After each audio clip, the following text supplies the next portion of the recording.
Success academy में आप सबનું સ્વાગત છે। આજે આપણે ક્વેશ્ચન નંબર 1 પ્રિયા છેલ્લા 10 વર્ષથી એપ્રિલ મે અને જૂનમાં ભારતમાં આવે છે તો આકારણી વર્ષ 2025-26 માટે તે રહી છે કે બિન રહી છે તે શોધવાનું છે। તેમજ બી છે પણ જો તે આ ત્રણ મહિના સિવાય એટલે કે મે, જૂન અને જુલાઈમાં આવે તો તેનામાં શું તફાવત આવશે તેના વિશે આપણે ગણતરી કરવાની છે। તો ચલો દાખલાની શરૂઆત કરીએ। સૌપ્રથમ આકારણી વર્ષ કયું કહેવાય? આકારણી વર્ષ એટલે કે જે અત્યારે ચાલુ છે એટલે કે 2025 ને 26 અને પાછળનું વર્ષ એટલે કે જે ગયું વર્ષ છે એટલે કે 2024 ને 25। પહેલાં પ્રથમ દાખલાની શરૂઆત કરીએ। એણે શું કીધું છે કે પ્રિયા છે છેલ્લા 10 વર્ષથી એપ્રિલ, મે અને જૂનમાં આવે છે। તો આપણે એપ્રિલ, મે અને જૂન માટે જોઈએ। એપ્રિલમાં કેટલા દિવસ હોય તો કે 30 દિવસ। પછી મેમાં કેટલા દિવસ હોય તો કે 31 દિવસ અને જૂનમાં કેટલા દિવસ હોય તો કે 30 દિવસ। ટોટલ કેટલા દિવસ થયા? 30, 31 ને 30 એટલે કેટલા થશે? 91 દિવસ થશે। હવે આપણે રહીશની શરતો ચેક કરીએ। રહીશની શરતો આપણે અગાઉના લેક્ચરમાં જોઈ ગયા છીએ। રહીશની શરતો, સામાન્ય રહીશની શરતો અને ધારી લીધેલ રહીશની શરતો। આની પ્રથમ શરત શું હતી તો કે પાછળના વર્ષમાં 182 દિવસ કે તેથી વધુ। હવે પાછળના વર્ષમાં 182 દિવસ એટલે પાછળના વર્ષમાં આના કેટલા દિવસ થાય તો કે 91 દિવસ। અહીંયા આપણે દિવસો લખી નાખીએ। અહીંયા 91 દિવસ થાય છે તો આ શરત લાગુ પડે છે તો કે ના, નથી પડતી આ શરત લાગુ। અથવા બીજી કઈ શરત હતી આના ઓરમાં? બીજી એક શરત હતી તો કે પાછળના વર્ષમાં 60 દિવસ કે તેથી વધુ અને એના સાથે જ છે કે તેના અગાઉના 4 વર્ષમાં 365 દિવસ। હવે તો તેના પાછળના વર્ષમાં 60 દિવસ તો તે તો આપણા પાસે છે જ 91 દિવસ છે એટલે 60 દિવસ તો થાય જ છે તો કે હા એ થાય છે। હવે તેના પણ અગાઉના 4 વર્ષમાં 365 દિવસ તો 365 દિવસ માટે તો આપણને કાંઈ ગણતરી આપેલી જ નથી પણ આપણે જોઈએ તો જો એક વર્ષમાં 91 દિવસ આવતો હોય તો 4 વર્ષ અહીં આવશે તો કેટલા થશે તો કે 91 ગુણ્યા 4 તો 364 દિવસ થાય છે।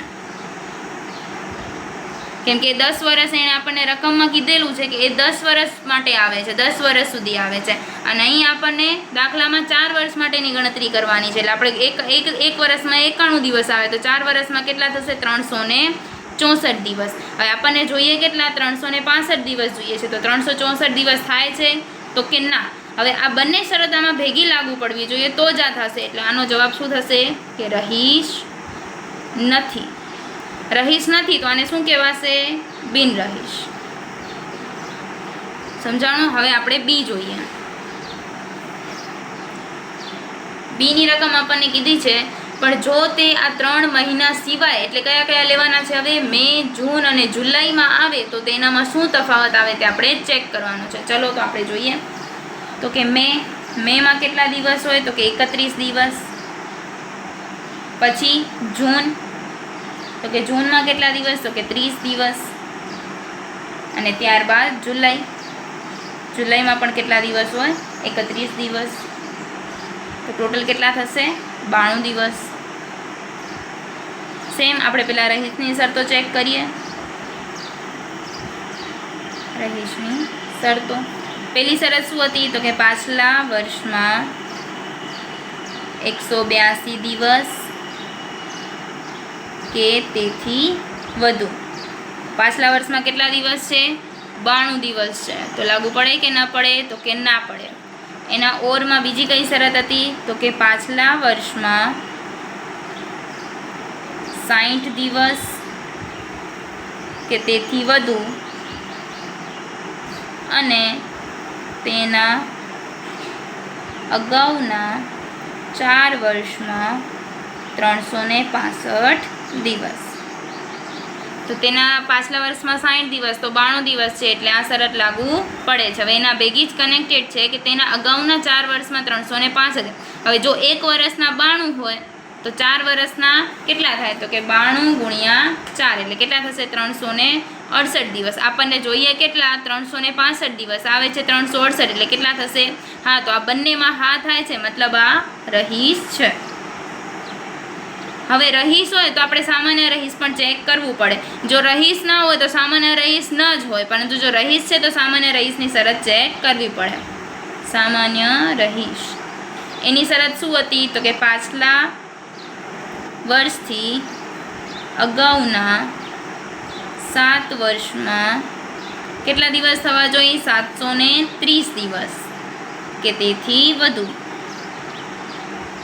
હવે 10 વર્ષ સુધી આવે છે તો ખબર છે આપણને 1 વર્ષમાં 92 દિવસ હોય છે, તો 7 વર્ષમાં કેટલા થશે? તો કે 92 ગુણ્યા 7 એટલે કેટલા થાય? 644. આપણને જોઈએ કેટલા? 730 આવે છે 644, એટલે શરત લાગુ પડતી નથી. તો આને શું કહેવાશે? આનો જવાબ શું થશે?